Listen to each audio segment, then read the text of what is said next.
Nya keras Pak tadi. Keras sekali, atau berbuak gitu. Tapi selamat semua Pak. Ya, alhamdulillah. Cuma yang penting saya selamat. Selamat.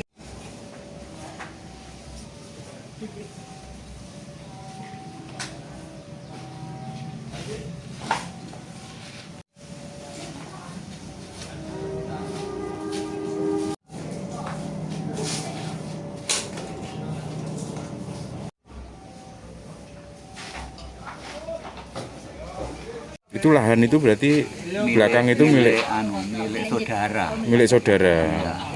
Jenengan tinggal di sini sendiri. Tempoh hari sebenarnya sudah saya bilangin kok, pohonnya itu sudah tua, sudah lapuk, mohon ditebang. Dia bilang iya, sampai kejadian ini.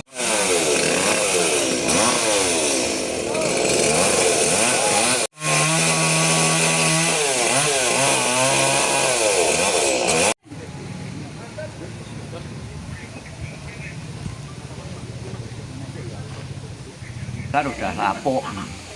Barang-barangnya ada yang rusak juga Pak? Banyak. Banyak ya? Ya, TV, meja, kos biasa.